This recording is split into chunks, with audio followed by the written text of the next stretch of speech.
This show is part of the RetroZap.com podcast network.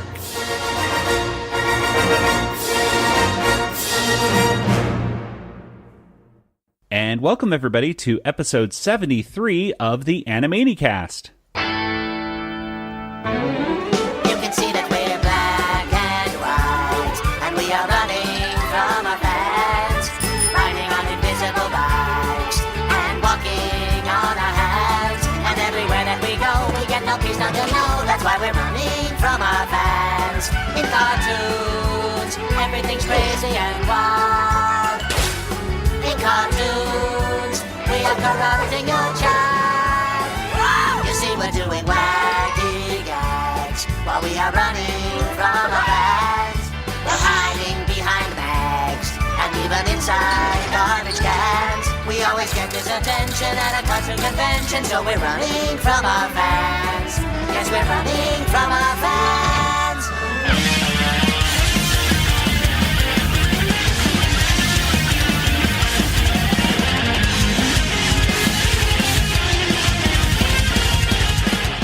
And welcome once again to the Animaniacast. We are the only podcast out there that's dedicated to the animated television series, Animaniacs. And here we explore the series episode by episode, revisiting all the cultural references and gags that we can find. And in the end, we give each episode a Water Tower rating. I am Joey, and joining me with me once again in Los Angeles, it's my brother Nathan. Kaya yippee-i-o-ki-yay. And across the country in Georgia, it's Kelly. Hi there. Hello. Well, we're all back together again. Yay! Kelly is back. Kelly's back from her cruise, her Animaniacast cruise. Wow. It was the officially sponsored cruise where she was the only host. Y'all want to sponsor another one next year? That'd be great. She got to interview dolphins and stuff. It was great. It was fun. Well, I'm glad you're back, Kelly, and because now we can get back to our normal stuff, which is talking about the episodes of the Animaniacs. And today we're going to be talking about episode 73. And episode 73 of Animaniacs includes three very, very funny segments: A Hard Day's Warner, Give Me a Break, and Please, Please, Please Get a Life Foundation.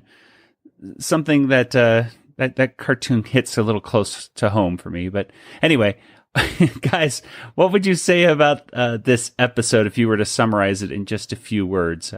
Nathan, what do you think? Got plenty of 90s references. And Kelly, what about you?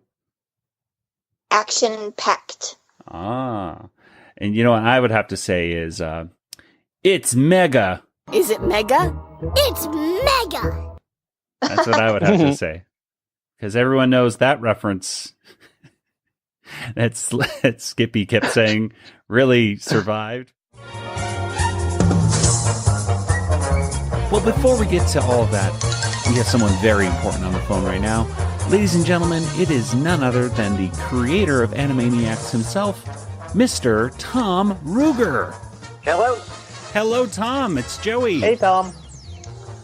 Hey, can you hear me okay? We can. This is Joey, and then Nathan and Kelly are here too.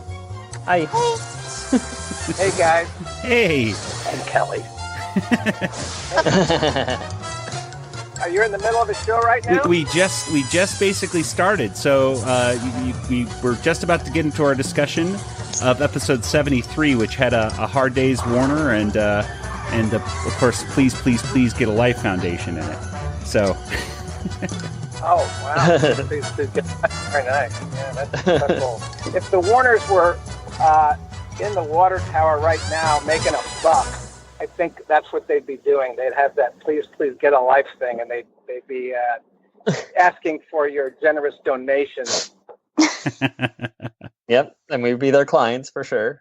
Pretty much.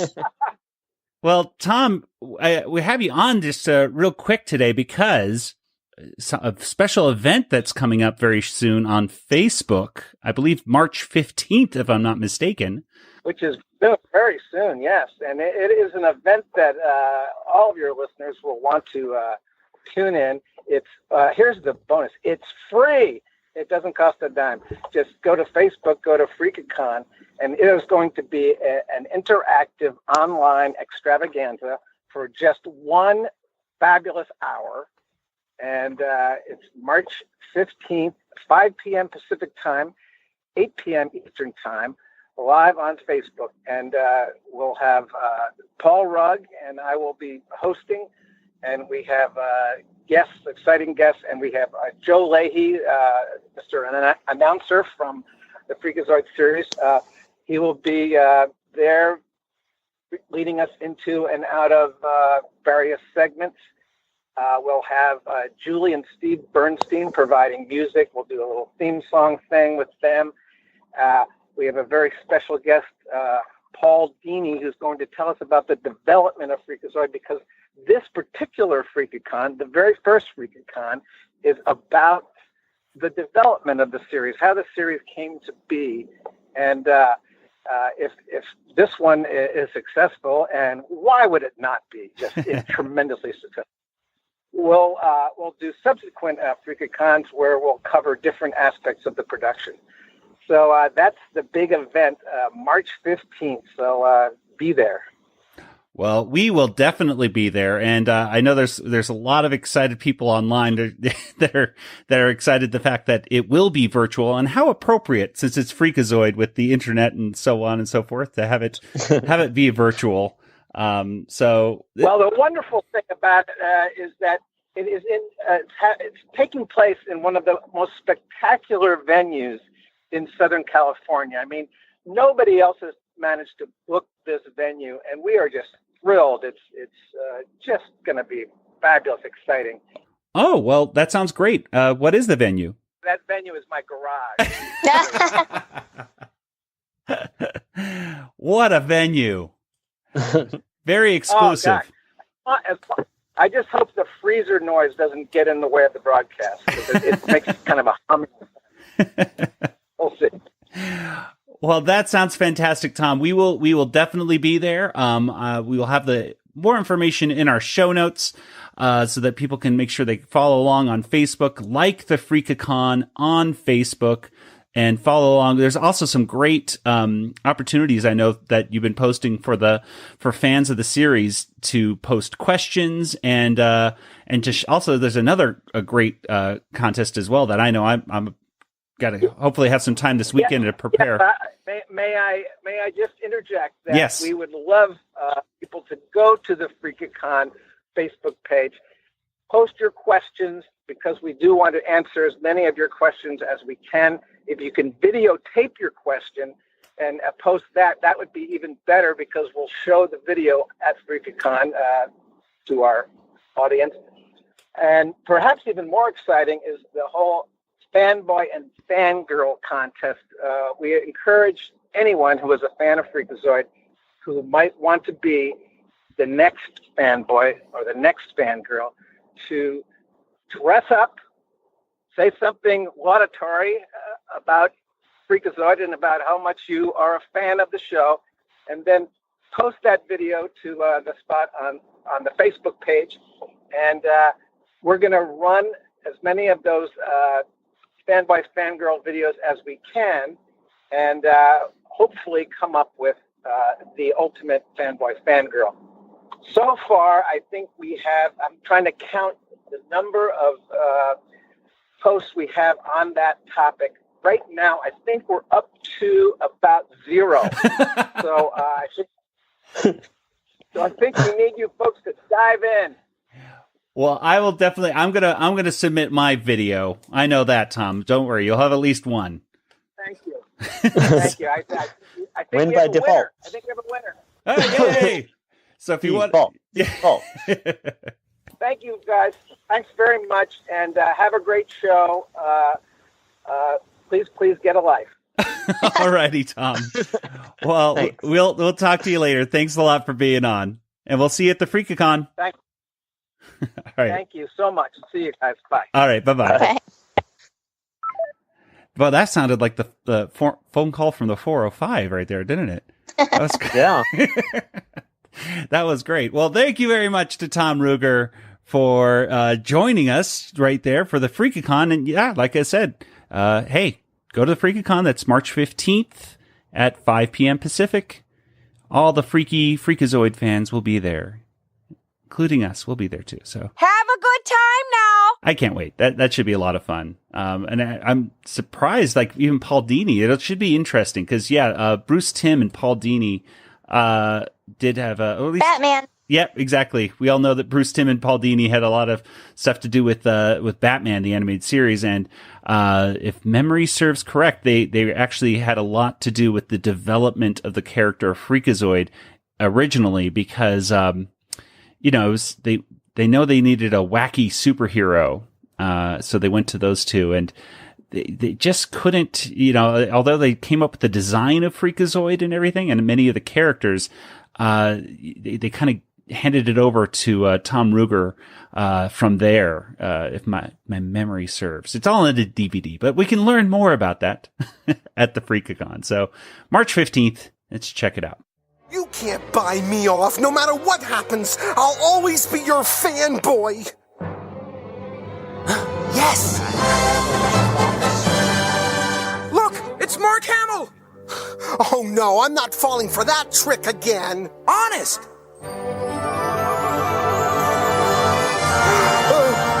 Mark Hamill!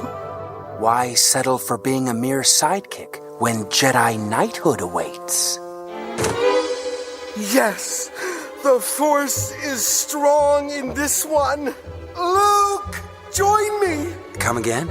Join me and together we can end this destructive conflict and rule the galaxy as fanboy and son. No, I'll never join you. It is your destiny. No, wait! Come back! Come back! I won't hurt you! Kids, if we've learned anything today, it's that your parents are right. Comic books really will rot your mind.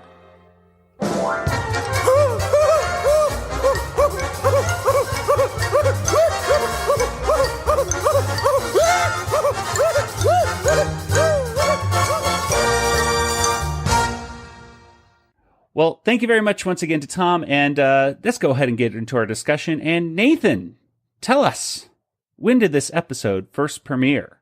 Okay, so this episode first premiered on Saturday, September 23rd of 1995, which was the same day that the Argentinian national Bill Gaede was arrested in Phoenix, Arizona on charges of industrial espionage. It was also one day after American millionaire Steve Forbes announces his candidacy for 1996 Republican Party's nomination for president, and one day after the movies Canadian Bacon, Empire Records, and Showgirls were released.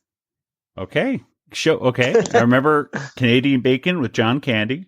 Showgirls, I did not see, but because I was it's apparently a terrible young. movie. Yeah, yep. It's one of the very campy, I think. Yeah, that's one way to put it. And Forbes, I remember Forbes running for president. I remember him. He ran a couple times, I think. I think he might have ran again in 2000, but I'm not exactly sure. Yeah, maybe. Have you seen Empire Records? Yes, many. That's a classic. A few years ago, I think my wife had me watch that because it was one of her favorite movies when she was young. I think so. I think we have it on DVD. I don't know. Have you ever seen that, Kelly? No. Nope. I heard it's good. Yeah, I do remember. I think we have the soundtrack somewhere in our house. Anyway, well, let's go ahead and get into our discussion of today's episode. First of all, I think we should mention that it does have an awesome variable verse, which is very well suited for this episode, and it's Penny Laney. Penny Laney. And Penny Laney, of course, voiced by Wacko, which how appropriate since Jess Harnell's doing his Ringo voice right there for Wacko. And I think it's been well documented, on many places, probably even including this podcast at one point. But I think he talked about it during his panel at Phoenix Comic-Con that we recorded a couple years ago. But he mentioned how he went through each in every Beatle when he was auditioning for the part. Like, you know, oh, you want a Beatle? Okay. Do you want John? Do you want, you know, George? And so on and so on. And it's like eventually getting on Ringo. And really, when you hear it, it's not necessarily, I don't think, I think he started off as a very Ringo-esque. You know, if you listen to the first few episodes in season 1, you can definitely tell the difference between how Wacko sounds today. Have you guys noticed that? I mean, yeah. No, not really. No. I mean, like, there's definitely slight changes in his voice. Do you swear? Yes. Oh, you shouldn't. It's not nice. Well, following this variable verse of Penny Laney, of course, we have the first segment, which is A Hard Day's Warner. And A Hard Day's Warner was written by Gordon Bressick and Charles M. Howell IV, and it was directed by Adu Payden. And Nathan, tell us what happens here in A Hard Day's Warners. All right. Well, this cartoon segment is a parody of a Beatles film called The Hard Day's Night, where the Beatles are getting chased by fans, and that's exactly what happens to the Animaniacs. They get chased by fans. It starts off in black and white, where they keep avoiding the fans by hiding in trash cans, and they're singing about it too, so it's a lot of fun. Finally, they get into their room, and it's back to color. They need to sign some fan letters, which also happens in the movie. I've not seen this movie, but I've heard of this movie. Anyways, they had to sign some fan letters before they meet with the press. And then the fans break into the room, so they have to continue hiding from the fans, going through the Comic-Con or the Cartoonicon or something like that. Going through past all the booths and hiding in booths like that. Finally, they get to the press conference, and they're talking to the press. One press person in particular is upset that there's so much violence in the cartoons. So, of course, they drop heavy weights on him until he stops complaining, and then they get chased out. Well, I guess he says, why do they want to do that? And they sing a song about making people laugh. And that's a lot of fun. It's reminiscent of Can't Buy Me Love, I believe. Yep. And then the fans chase him again outside of the room. They're climbing up the water tower. It looks like they're surrounded. Luckily, Yakko throws a piece of paper all the way to the labs of Pinky and the Brain and convinces them that the Pope is going to meet with them. So they wander into the cartoon convention, and Yakko points them out, and all the fans chase them instead. So that's basically the cartoon, I believe. Yep, that's it. And how fantastic that they were helping promote another kids WB show, which happened to be premiering around the same time, Pinky and the Brain. So great synergy, and it was right nice there. getting a good cameo from Maurice LaMarche, like reprising his role. So reprising his role as the Brain. Yes, of course. Well, I mean, they could have just had him without his voice or something. Well, that's true, but Maurice LaMarche was already doing other voices for this episode too. It's not like he had to go that far to get on the show. Still, I appreciate it. Oh yes, very, very, very well, very good. Well, yeah, like you were mentioning, Nathan. There's 2 songs. It's kind of the standard sound-alike parodies that they do on Animaniacs so well. So they have the Running From Our Fans, which is the parody of the song It's Been a Hard Day's Night, which I would play a sample of that too. But I think as soon as I play any sample of any Beatles songs, I think the robot lawyers of the Beatles descend from upon high and rip out any episode. So I won't do that because of fear of retaliation from those robot lawyers. And of course, like you mentioned, the last one was They Want to Laugh, which is, oh gosh, now I'm forgetting it. You already said it.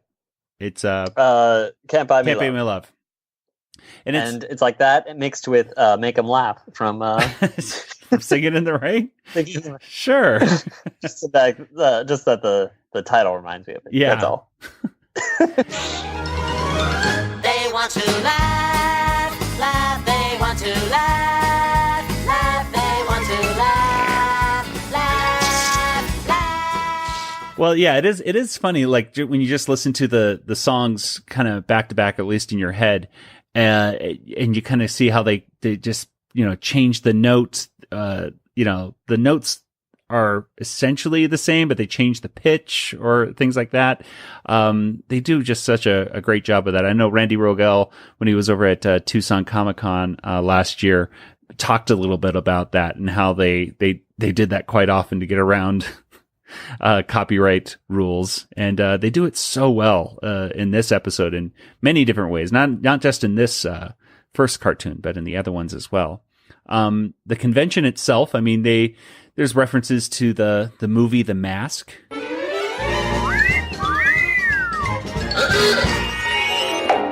And we did all that without computers.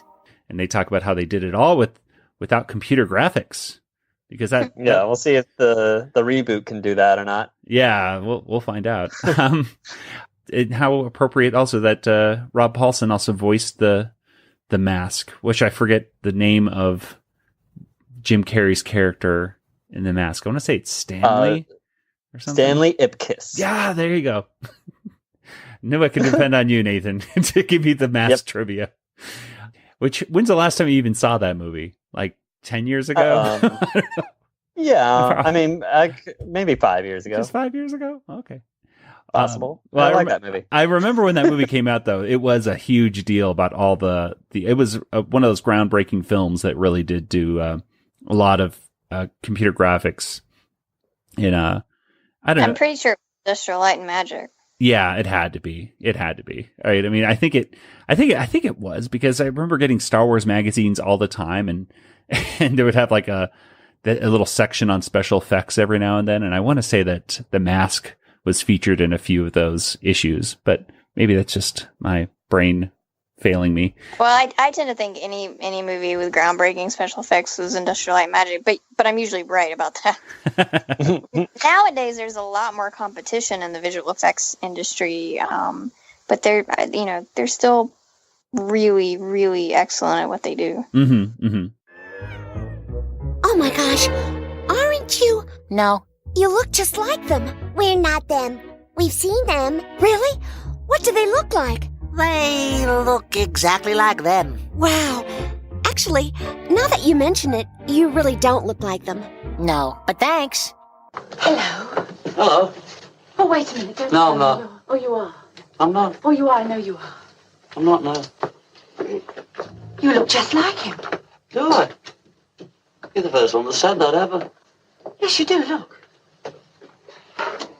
No, my eyes are lighter. All right, Noddy. Oh, My nose. Yes, your nose is very. Is it? Well, I would have said so. Oh, you know him better, though. I do not. He's only a casual acquaintance. That's what you say. What have you heard? It's all over the place. Is it? Is it really? But I wouldn't have it. I stuck up for you. I knew I could rely on you. Thanks. You don't look like him at all. Well, the con itself also had a few other things. It had some booths that were there. I mean, there was a Tiny Toons booth, and there was a Batman the Animated Series booth, and I think it has like a poster of Mask of the Phantasm there. And if you look carefully, you can actually see a little Bruce Timm and Paul Dini actually in there signing autographs. So I think Paul Dini is in there looking kind of grumpy or something. He doesn't look too happy to be. You haven't mentioned Beauty and the Beast yet. Oh, that's true. Beauty and the Beast at the end, where Belle turns around and it's Wacko's head on Belle. You say you're gonna make a feature film with animation really fine.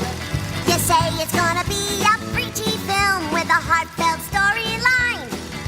Just make sure that it's good and funny, 'cause films ought to make you laugh. They want to laugh, laugh, they want to laugh. Which, they were doing a little bit of a slight dig at Beauty and the Beast being too preachy, I think is what they were saying. It's not preachy. That movie is not preachy in any way compared to some movies nowadays. Good grief. I know. I thought that was a little, like, whatever. Like, that was preachy light. So, yeah. It just had a good moral, Don't judge a book by its cover. Beauty is found within. Exactly. Yeah, but it's also like he was like 11, and like you shouldn't let strangers in the house when your parents aren't around.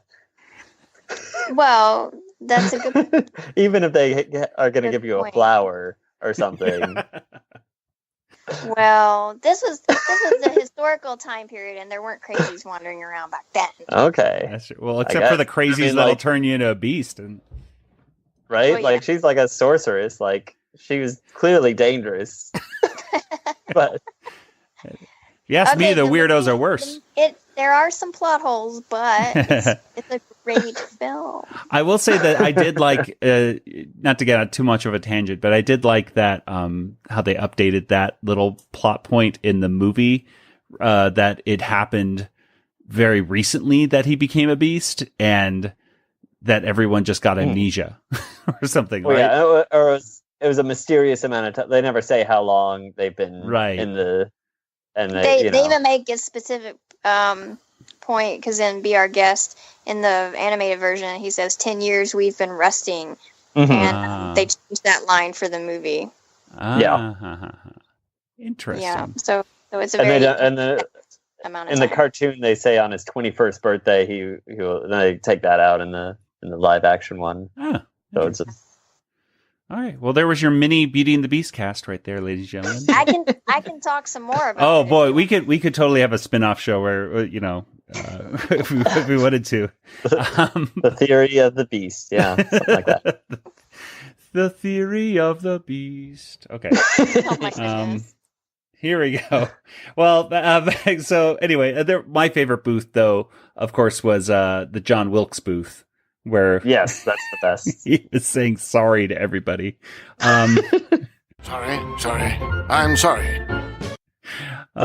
Which, hey, John, I don't know if that was really John Wilkes Booth or if it was just a guy doing the, who felt like he had to recreate, I don't know, like an actor perhaps as John Wilkes Booth. I don't know. Whatever. Maybe it's probably like a descendant, like John Wilkes Booth, the 17th or something. Probably not that many. Yeah, exactly. Well, anyway, but the whole thing is obviously, the structure of the story is based off the movie A Hard Day's Night, which I have seen a couple times. Once when I was very, I must have been 10. My dad said, "Watch this. This is funny." And I didn't really find it that funny. I kind of thought it was kind of boring.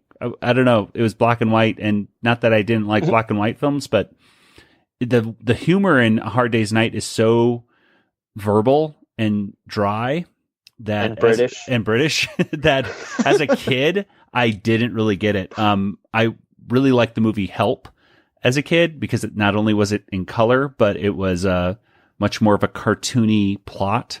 Where it was, Ringo lost his ring and a villain is trying to get it. And I don't know I totally forget the plot of it now, but at the time I really liked the movie Help when it comes to the Beatles, but A Hard Day's Night, I wasn't really into it. Kelly, have you ever seen A Hard Day's Night? No, I've never seen Beatles movie, sadly. Well, a lot of the shots are taken from it. I mean, they're running away from their fans and they're, they do a lot of things like in the opening shot, like covering up their faces and getting in disguises. And, in the original cut of A Hard Day's Night, they open up their fan mail and Ringo, gets, a whole other shipment just the same way that Wacko does. And Stop it! You knew you'd have to answer this fan mail before the press conference. Isn't there any for me? Maybe it's your hat, Wacko. People think you're hiding something. Oh, hey, man, I told you to keep it a secret. Warm milk for you, Jace. It's for Wacko. Gee, Wacko, where'd you find time to write those? I didn't write them. Not all of them, anyway. It's your nose, Fans are funny that way. They take a dislike to things. They'll pick on a nose. Oh, you pick on your nose. Hey, here. Those yours? No, they're for Ringo. Must have cost you a fortune in stamps, Ringo. He comes from a large family. There's a whole press conference scene as well where the press talks to the Beatles and they ask them a straightforward question and the Beatles have a witty remark back. Do you think these haircuts have come to stay? Well, this one has, stuck on good and proper now. It's frightfully nice. What would you call that hairstyle you're wearing? Arthur. Which comic book character would you most like to work with? Michelle Pfeiffer. She's not a comic book character. Don't get technical. What do you like best about Fame? The scene where Irene Cara dances on a car. So it was, it's definitely, I think, worth seeing. I think it's regarded as one of the better movies of its time. So I don't know. I'd recommend checking it out. I think every now and then it's on Netflix and streaming properties, so it's not too hard to get access to. But what did you guys think? What are some moments that you guys thought were funny or of note? Kelly, what about you? Well, I think we mentioned pretty much all of them. I mean, of course, I liked the Beauty and the Beast cameo, and I thought the booths were funny. The play on the word booth, or John Wilkes Booth, and the whole convention thing. Because I mean, I go to Dragon Con every year, and it's a lot like that. You have exhibits, booths set up, and people running around, and you see a famous person, and people start acting crazy sometimes, and the way they deflected and had Pinky and the Brain show up and had everybody focus on them was hilarious. Yeah, and it is true. Yeah, they did. Imagine a con being that small. I mean, could you imagine it seemed like so empty. But today, these pop culture cons or comic cons or festivals, whatever they have to call them now because of San Diego being jerks. But they're so massive now. They're everywhere. They're so, throughout the country. And they're a lot of fun.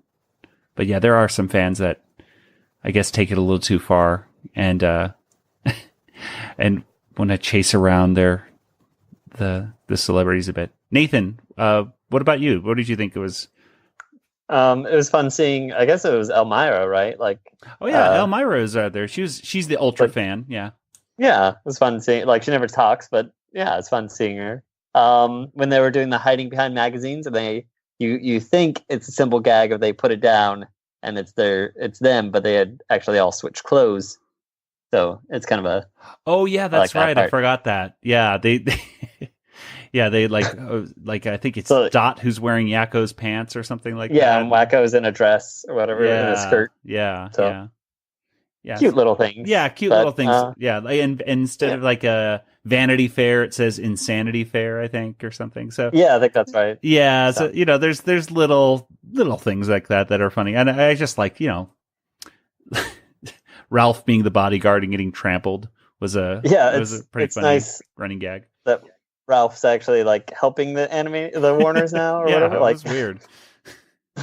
Yeah, but it does go to speak to how big Animaniacs was getting at this point. I mean, this whole episode is very much self-referential in that aspect. For sure. Of course, you get another Elvis sighting, which was nice too. Yeah, he hasn't been back. He hasn't been on the show for a while. Right. So, and then if we ever do the Pinky and the Brain, if we ever talk about them, we have the perfect introduction from Yakko telling our fans that they need to look for something else, something better. Pinky and the Brain. Everyone, please, I have an announcement. We know you like us, and thank you. But we are just 3 silly cartoon characters, friends. You should be focusing your attention on bigger, more important things. Like what? Like Pinky and the Brain. There they are!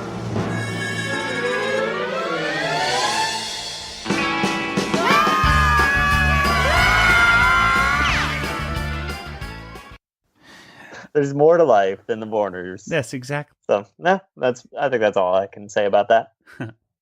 Hello, listener. This is Jess Hano, the voice of Wacko and Animaniacs, and you're listening to Animanicast, which is the best thing you could possibly listen to, especially if you're not wearing pants. I'd love to go on talking to you, but I can't because I've got a potty emergency. See you later.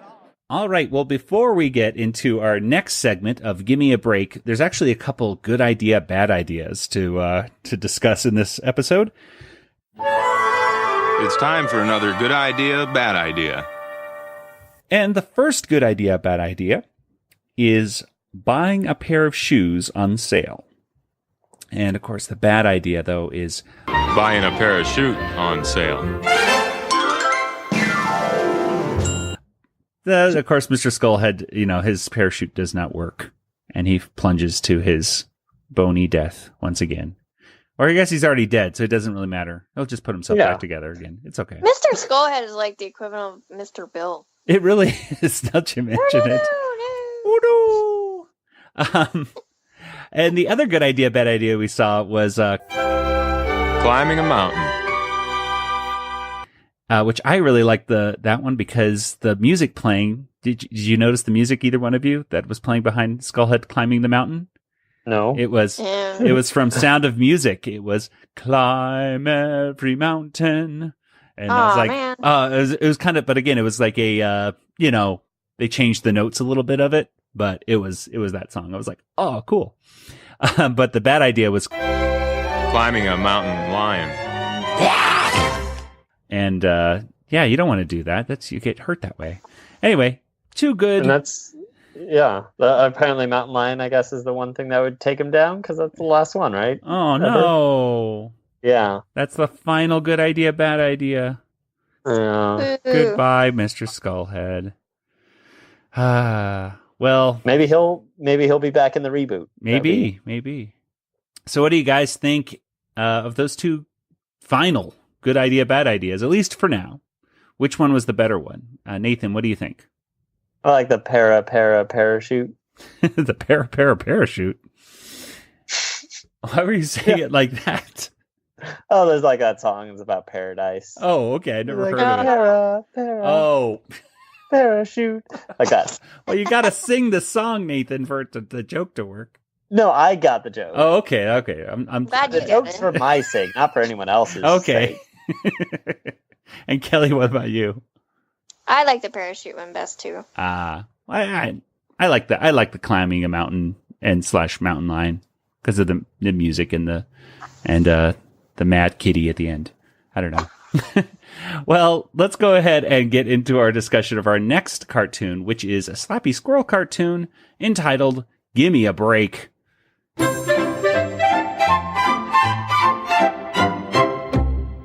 And Gimme a Break was written by Sherry Stoner. It was directed by Liz Holzman. And Kelly, tell us what happens here in Gimme a Break.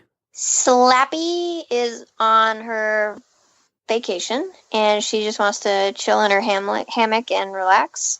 And Skippy is mega excited because there's an action movie filming nearby. And I can totally relate to that because I live near Atlanta, and there's always something filming here. And we see production signs all over the place, and even where I work, sometimes they've done filming, so that's super exciting. So he wants to go check it out, and Slappy says, no, I'm on vacation, I don't want to go do that, but she goes anyway. And they are first outside of a building, and see a bunch of action heroes walk by, and Skippy goes, oh, look, it's Bruce.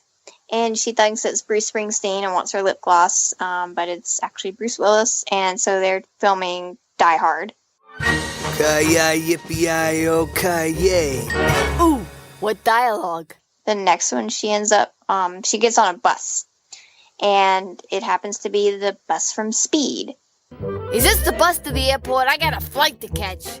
I ain't in that big a hurry. There's a bomb on this bus. If we go under 50 miles per hour, it'll explode! And Keanu gets on the bus, and he actually looks like a really cool cartoon version of Keanu. And I'm only sad because I don't think I was like trying to listen for it, but I was just waiting for him to go, whoa. And I think they missed an opportunity there because that would have been incredible.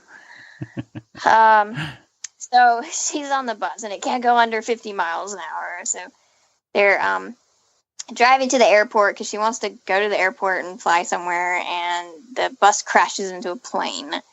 And but it turns out this is part of the movie, and the director's sobbing. It's so beautiful. He loves it. Print, that was so, pretty. And Slappy, you didn't tell me you were in this movie. Mega! Well, if it isn't Huey, Dewey, and Louie. I haven't seen you guys since Daisy Duck's bat mitzvah. So then she does make it on an airplane, and she's on the plane with William Shatner. Yes. There's something on the way. Then the airplane starts flying into, well, I'm sorry, it's Arnold Schwarzenegger, and it's from True Lies.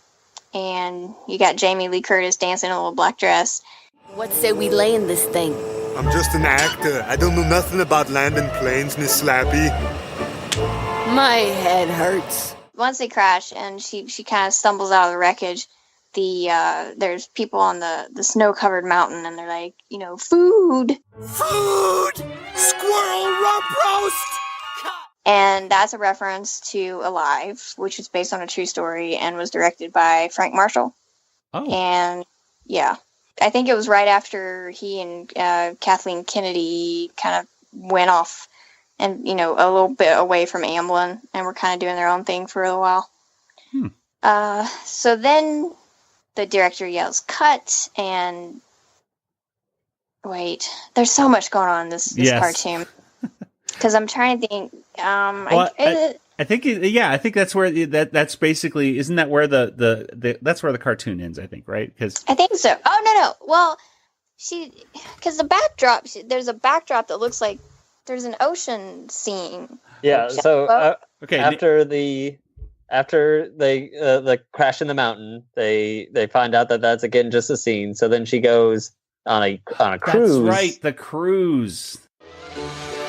This boat ain't named the Titanic, is it? No. Poseidon? No. And your name isn't Hook, Kirk, Courageous, Bly, or Stubing? No. I'm going on vacation. If you ask me, she's already left. Then she's covered in dust and everything else, and she staggers up, and Skippy's like, that's Mega Ant, Slappy, I didn't know you were in this movie. And so the backdrop is sort of this beach scene or whatever, and right behind her walks a mechanical shark. I think we all know what that's in reference to. Oh, yes. Yeah. And the music was reminiscent even of just in case you didn't kind of get it. Yeah. Yeah. Because there's a movie, 1975, Mechanical Shark. We've all seen it. And it also did not really work that well, like that one. But it worked. But it made the film better. And that's how the theme became the character of the shark. And that made the movie, I mean, it was so serendipitous that the shark didn't work, because not seeing him or just catching glimpses and hearing that music, that alone was terrifying, because you knew the shark was there, but you couldn't see him. Exactly. And I'm sure Kelly knows the answer to this question, so Nathan, I'll go to you. What's the name of the robot shark, Nathan? Do you remember? Do you know? Bruce? That's right. Yay! Good Yay! job. Ding, ding, ding, ding, ding. I'm an expert on all thing Jaws. One thing Jaws. Which then that Bruce name would then later, Bruce the Shark would then later be put into a famous cartoon of Finding Nemo.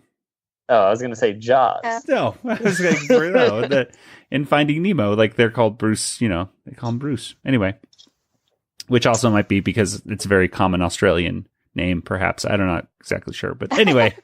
Boy, oh boy, and there's even more references in this crazy one. I can see why it gets a little confusing, because, I mean, at the end of it, Skippy just says, I think Slappy needs a vacation. Aunt Slappy needs a vacation.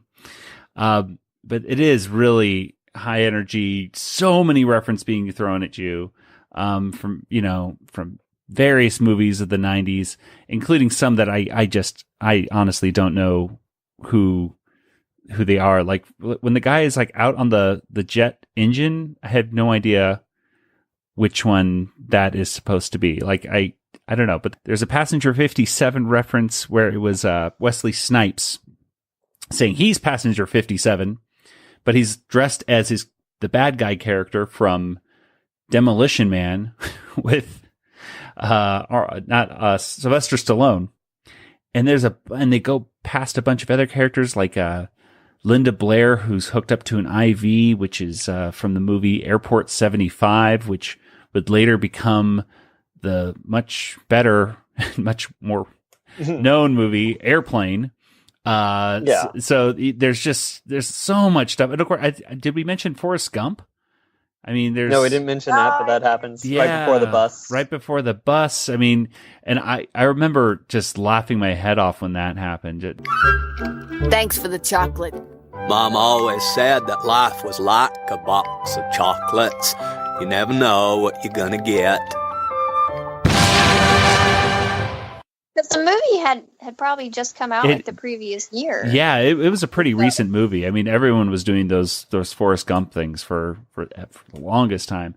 And again, if you listen to the music in the background of that, you can hear the notes of the Forrest Gump theme, but just kind of mixed up a little bit, but still sounding very much like the Forrest Gump theme. And oh my goodness, there's just so much. Of course, William Shatner with the gremlin on the plane is from the Twilight Zone episode, which is just a fantastic. I mean, Maurice LaMarche just does a fantastic William Shatner. I think once a year he even has the Talk Like William Shatner Day. Slappy's throwing out a ton of different references as well. She calls William Shatner, I think, Mr. Staccato, I think, at one point. And staccato is, by the way, is a type of music, and it basically means, here's the definition: with each sound or note sharply detached or separated from the others. So that does kind of sound like, the way Shatner talks. Beam me up, Scotty. Speaking of Shatner, I know you saw this on my Facebook feed, but we were at karaoke on the cruise, and I kept saying, this is so like karaoke dokie, because literally the same three people kept being called up to do songs, and we ended up walking out because it's like, this is ridiculous. I mean, I didn't want to sing, but some people in our group wanted to. Oh. And then the machine broke, so they couldn't add any more people. I'm like, this is so like karaoke dokie. Ba, ba. Did one of your friends break the machine so that they could sing karaoke? Yeah, exactly. One of the fans was never behind. got a chance. Yeah, exactly. So it wasn't exactly like karaoke dokie where the Warners go behind the scenes. But it was really, really close. And I almost wanted to get up there and go, ba, ba, black sheep. Have you any wool? And I just knew, because I was curious how many people would actually get the reference. So I don't know. There were a lot of people there that would not have gotten the reference based on the songs they were singing. Oh, yeah. Whenever I go to karaoke, I just play I go to the parody section and just make people upset. But that's the only fun that I can have in karaoke. Slappy mentions, I think, Nancy and Sluggo at one point. Nancy and Sluggo are an old comic strip character. She mentions even a Disney reference in this one, which is, she sees Skippy, and of course she's kind of hallucinating, and she calls him, obviously seeing three Skippies. She thinks it's Huey, Dewey, and Louie, and says, I haven't seen you three since Daisy Duck's bat mitzvah, which I thought was kind of funny, because it's like, oh, I didn't know Daisy Duck was Jewish. That's interesting. But then that was my exact thought too. Who knew? It's canon. But then I thought, wait a minute, doesn't your bat mitzvah usually happen when you're like 13 or so? Like, so why would Huey, Dewey, and Louie be around when Daisy Duck was 13? Like, that doesn't make any... That also confused me. And you and I both need to go to please get a Life Foundation. Well, like, we don't know how much older Daisy is than Huey, Dewey, and Louie. They're not her children. They could have been babies. I mean, she could be 13 years older than them. I became an aunt when I was like 10. That's true. Okay, so Daisy Duck is like 21, and the boys are like 8 or 10. It makes sense. Yeah. It works. But they were little babies at the moment. They were babies back then, so it was a very long time ago. Okay, all right. In a galaxy far, far away. Yeah. Well, let's go ahead and get into the please get a Life Foundation, because I think we didn't even talk about Pogs, though. Oh, that's true, Pogs. If this has anything to do with Pogs, I'll shoot myself. Pogs are awesome. No, they're not. Pogs are They're great. They're great. Oh, we had another reference, Tony the Tiger in there. Wow, another mega scene! That was great! Tony the Tiger, is that you? Oh my gosh. Nathan and I, we had some Pogs for a brief time at our house. Do you remember having those, Nathan? Yeah, like the Alf one, or The Alf? No, not the like from The Simpsons, like Steve Allen one. yeah. But no, we had a set of Pogs. I had the whole container for them and everything. They were big. They were such a stupid thing too. It was so stupid. I'll tell kids today, like whenever I see fidget spinners or the new trendy thing, I'm like, let me tell you something a little bit about Pogs. And they go, huh? You should be like this old man on your can. Like, let me tell you about Back in the day, we had milk caps Get off and my lawn. slammers. We would slam the milk caps down. There were Animaniacs Pogs, by the way. If you look up Animaniacs Pogs on Google Images, you could even find probably a full set on eBay to this day for pretty cheap. I did not own. If I owned any Pogs, it was because I got like Star Wars Pogs somehow in a free thing or something like that. But I didn't own Pogs. Every now and then they come up with something similar. Like they had a Star Wars game out that just came out recently, within the last year or two, where they were little Star Wars discs, and they just look like Star Wars Pogs to me. Like seriously, whenever I see little discs to this day, I'm like, Pogs. I can't see any other use for them other than that. Anyway. I never saw a use for a Pog. That's true. Well, that's the thing. Pogs, they were just, you stack them and you knock them down and you collect, whoever knocks over the most gets to keep the other person's Pogs. I think that was the whole thing it was. Yeah, it was basically a form of gambling. It would get like banned from schools because people would start stealing Pogs. And I think speaking of Jewish culture and bat mitzvahs and stuff, I think we should bring like dreidels back or something because that's basically the same kind of concept as Pogs, because you're spinning a dreidel and you're collecting beans or pennies or whatever, or chocolate coins or whatever. So I think we should get we got to get dreidels going. We got to call them something different though, and we'll get that copyrighted. It'll be the new fidget spinner dreidels. I'm serious. Like I gave a dreidel to some kids a few months ago at my school, and they were having a blast with it. And I'm like, man, I've never seen a dreidel in person. Oh my gosh. Well, it's fun. Gimmel. Hello, genius people. Yakko Warner here. The only show we listen to in the water tower is the Animanicast. I bet you can't guess why. Good night, everybody.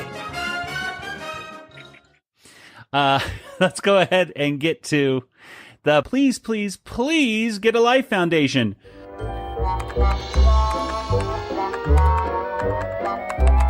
In the newsreel opening, it says the Warners were created in 1930, but to have a 65th anniversary show in 1994 means they were created in 1929. And in Yakko's world, Tibet is not technically a country. On Cookies for Einstein, E equals MC squared is not the relativity formula, it is the mass energy conversion formula. And Slappy's driving a Dodge Viper but races the Roadrunner, which was the name of a Dodge Charger RT variant in the 60s. And the numbers in that Yakko's Universe song are so wrong, it's hardly enjoyable. And in the theme song, it's pay or play contracts, not pay for play. Some people think it's for, but it's or. The closed captioning was wrong when it said for. And in the Pinky and the Brain title, the Tokyo movie Shinjo version, which is on ones, it has BH 90201, which is supposed to be BH Beverly Hills 90210. How could they get that wrong? Is this you? Are you happily engrossed in inconsequential cartoon trivia to the point that your socks can probably stand up by themselves? Well, if you are, there's hope. There's help. There's the Please, Please, Please Get a Life Foundation. And the Please, Please, Please Get a Life Foundation was written by Peter Hastings, and it's directed by Adu Payton.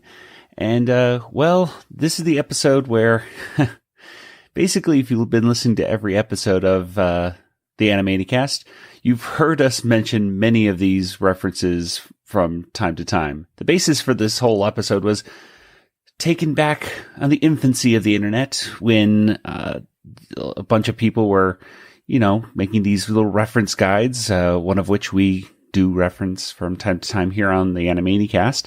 And they would nitpick every little thing that would happen. And some of the facts that they mention are awesome facts, and the other ones are somewhat trivial facts, kind of like the stuff that we go over every day.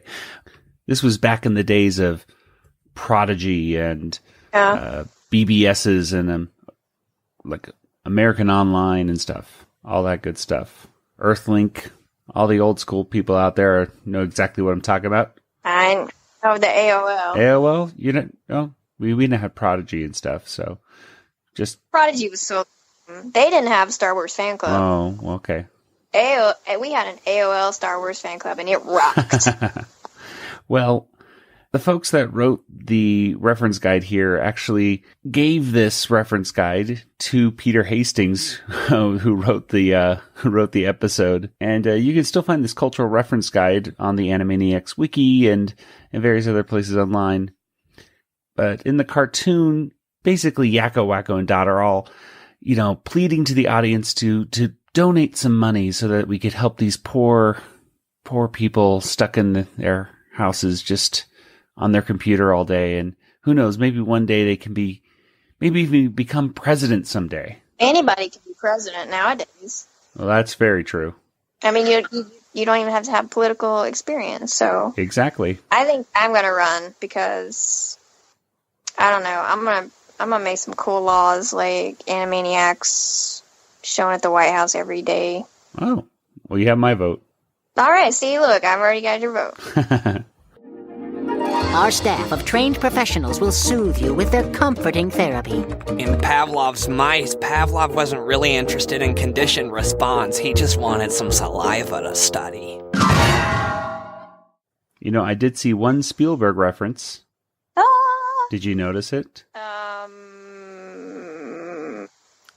I'll give you a clue. What? Hold on. So it was during the baloney segment? Right before it. Oh my god. Right before baloney. What happens before any dinosaur walks into a room? How do you know the T-Rex is coming? Oh, no, yeah. Oh, my goodness. Yeah, I noticed that. I didn't notice it. I watched it again tonight, but when I watched it like 2 weeks ago, I was like, oh my god, it's impact tremors. Sorry. So yes, there is that Spielberg reference right there, with the Jurassic Park, with baloney. So that's always cool. But I don't know. It's a funny, it's a funny episode. It's a funny cartoon, I should say. But what do you guys think? What are some things that stood out to you? What are some things you liked? Well, now that I remember it, the impact tremor. And the appearance of Baloney. It was good seeing Baloney again. And Nathan, what about you? I like that it seemed to be addressing directly to me or people like me. Pretty much like people listening to this podcast. Pretty much. It's just like all of us are probably directly referenced in this. I think my boyfriend felt the same way because we were watching it together and a couple weeks ago, and he's like, oh my goodness, this is my favorite episode ever. And he looked directly at me. I was like, I know what you're trying to say. But I was like, but we're not that bad. And he kept looking at me. I'm like, oh, okay, well, maybe we are. Hey, well, there's a lot worse things in fandom you could do. I mean, in my opinion, they start getting into, in this cartoon, I should say, the dark side of fandom, I kind of want to say, where you're pointing out things to show that they're bad or something, or it's been done. You know what I mean? Like the thing on the nose has been done before, all that. That type of fandom I don't like. Complaining about Yakko's universe, and I'm like, no, yeah, it's still enjoyable. Like, yeah, exactly. There's always, and we see those things in the reference guide every now and then. We skip over so many that we're like, okay, these are people. And sometimes the reference guide, if you want to go through it, folks, you can see these people from the 90s kind of talking back and forth to each other.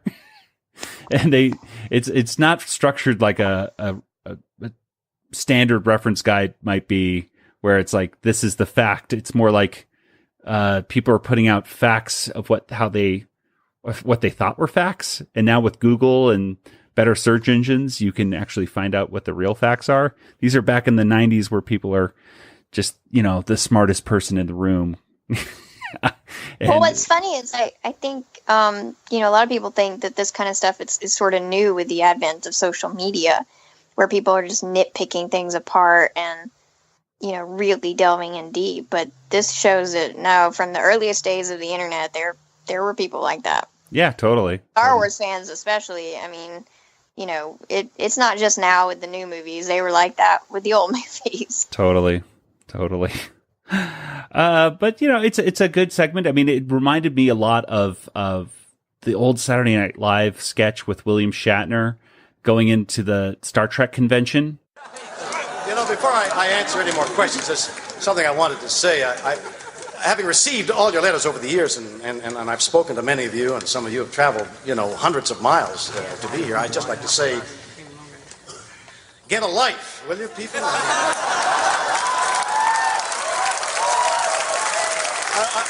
I mean, for crying out loud, it's just a TV show. I mean, look at you. Look at the way you're dressed. You've turned an enjoyable little job that I did as a lark for a few years into a colossal waste of time. I mean, how old are you people? What have you done with yourselves?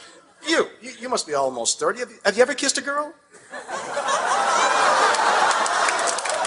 I didn't think so. There's a whole world out there. When I was your age, I didn't watch television. I lived. So move out of your parents' basement. And get your own apartments and grow the hell up. I mean, it's just a TV show, damn it. It's just a TV show. Are you saying then that we should pay more attention to the movies? No, that's not what I'm saying at all.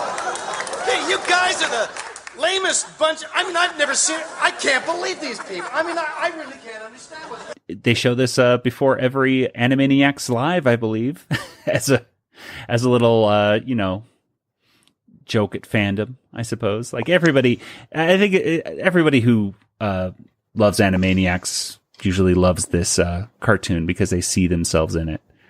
There may be like purposeful mistakes in it, like the 90210 thing. Like, yeah, it seems like they're having the nerdy guys make references to stuff that was wrong, but in their correction of it, they're also saying something wrong. That's wrong. Yeah, exactly. So there's some discussion on this cultural reference guide to, are they trying to get us again, or are they just actually making or is a that mistake? An actual mistake? In the thing. So it gets a little meta, man. It's crazy, but overall, it's a very funny cartoon. It was a good time. So I think it's time for our Water Tower rating.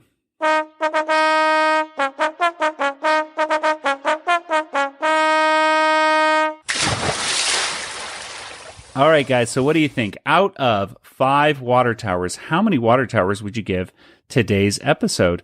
Nathan, let's start with you. I'm going to go with 3.5 water towers. All right. Why is that?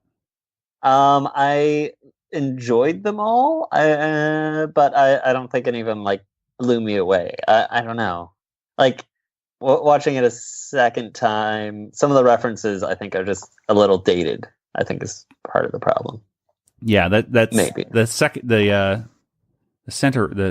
middle segment, I should say, is 90s movies galore in that one.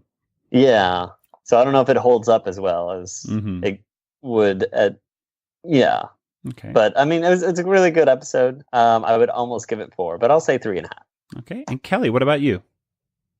I will give it 4. I thought all of the segments were really strong. I loved all the references, and I just thought the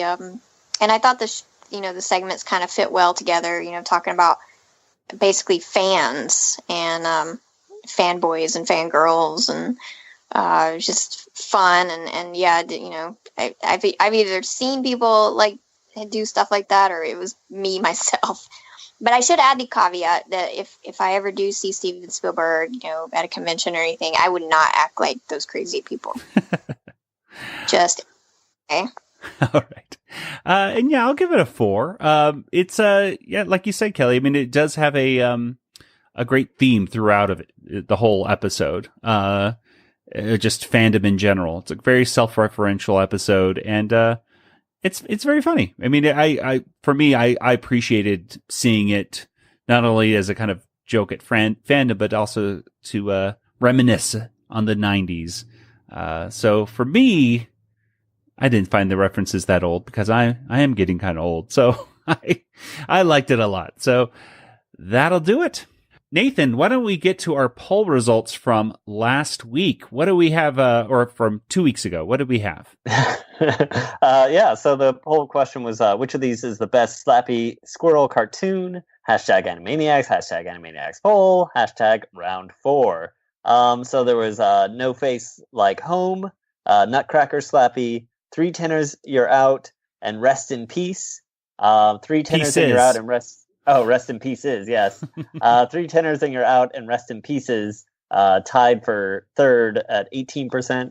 Nutcracker Slappy got 30%. And No Face Like Home won with 34%. So, okay. Yeah. It's almost 1/3 of the votes to each if you count 3 Tenors and You're Out and Rest in Pieces one thing, but... And of course, we had lots of people on Twitter saying, I vote for Woodstock Slappy. I was like, well, that already won. I vote for Bumby's mom. Well, that one already won. That was not me who said that. I did not do that. No. Well, those people were voting. You know, these are newer listeners and stuff. And it's like, oh, those won. You know, they've gone on to the Slappy finals. But, yeah, they'll be like now we can actually do a finals with the first 4 rounds. Ooh. It's exciting. So. Well, let's see. Of those 4, which was your favorite, guys? I'll tell you mine real quick. Mine was the No Face Like Home, just because I don't know. I like the animation in that one, and I don't know. I just thought the whole plastic surgery thing was funny, and the doctors running through the hallways playing golf, I thought was funny. Kelly, what about you? 3 Tenors. Because of Spielberg. Of course. And Nathan, what about you? Which one did you vote for? I also voted for No Face Like Home because of the whole... I thought it was a nice commentary on, you know, people in Hollywood and stuff like that. So it was fun. I'm pretty. And then the whole, like, her being unconscious but not really, you know, that was a fun routine there too. So, well, 3 Tenors and You're Out that would be my second choice though, because it does, even though it is a bit long, I did like it quite a bit. I don't know. These are lesser known Slappy Squirrel cartoons, but they're all good. I think they're all, you know, solid Slappy Squirrel cartoons, which is nice. I appreciate these Slappy Squirrel cartoons so much more as an adult now than I think as a kid. I think as a kid, I don't know. I didn't really like Slappy as much as I do today. I'm not exactly sure why, but because you couldn't relate to her as much. I guess so. Now you can relate to her. And now she's getting all mad at Pogs, and I'm like, yeah. Anyway, well, let's go ahead and get to our poll for this week. Nathan, what do we have? So this is in honor of Kelly, and it's the your favorite Spielberg cameo. So your choices are in Hooked on a Ceiling when he was Your Eminence. He was also in the song Variety Speak in the background, and he was also in 3 Tenors and You're Out in the Spaceship. So those are your choices. So I think we kind of know where he's going to go, but you know, we gotta, you know, Kelly had a great idea for a trip, you know, our poll. So we had to use it. I didn't think of it before. Yeah. Well, so you can make your voice heard by simply going to twitter.com/Animaniacast or simply searching on Twitter for #Animaniacast poll. Well, let's go ahead and get to some contact information. Nathan, where can people get in contact with you? Twitter. And well, you have to give us your name on Twitter, Nathan. You can't just say that. Really? Well, I mean, like, if you look around hard enough, eventually you'll find me. Or Django FT. That's me. Yeah, there's only a few million accounts on Twitter, so if you look really hard randomly... They don't have like a mass... You can't just do like a mass put out to everyone, or No. they don't do like all? At all? At that doesn't all. do anything? At all. No. Django FT.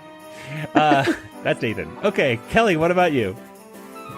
You can find me on Twitter at YodaPrincess, YODAPRNCSS, or email me, Kelly, at BigShinyRobot.com. All right, and as for the Animaniacast, we are on Twitter, we're on Facebook, we are on Instagram, on YouTube, and of course you can subscribe to us on iTunes, Stitcher, or whatever podcast player that you like. If you have a podcast player out there that we're not on, well, just let us know. Email us, animanicast@retrozap.com. And speaking of retrozap.com, hey, you should go over there today. Yeah, you know why? Well, because they have tons of articles on books, comics, action figures, movies, games, and TV. Plus, there's tons of different things on our podcast network as well. There's the following podcasts. You ready for this? Agents of S.H.I.E.L.D., Case Files, The ARG-Cast, Beltway Banthas, Bruce and Blasters, Classic Marvel Star Wars Comics, The Deucecast Movie Show, Dorklair, Dooncast, Green Justice and Arrow Podcast, Kanada's Castle, the Sandcrawler Podcast, Scarlet Velocity, a Flash Podcast, Skywalking Through Neverland, Starships, Sabers and Scoundrels, Talking Apes TV, Techno Retro Dads, Terrigan Dreams, The Trade Federation, Warp Trails, and We Know Nothing. Oh yeah, and also us, the Animaniacast. You can check out all of our RetroZap archives over there by simply going to animanicast.com, and that'll take you straight over to our RetroZap archives.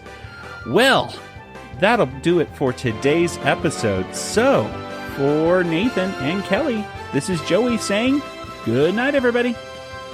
Good night, everybody. Good night, everybody. This podcast is not endorsed by Warner Brothers or Amblin Entertainment and is intended for entertainment and information purposes only. Animaniacs, the Warner Brothers logo, all names, pictures, and sounds of the Animaniacs characters or any other Animaniacs-related items are registered trademarks and or copyrights of Warner Brothers, Amblin Entertainment, or their respective trademark and copyright holders. All original content of this podcast is the intellectual property of the Animaniacast unless otherwise indicated.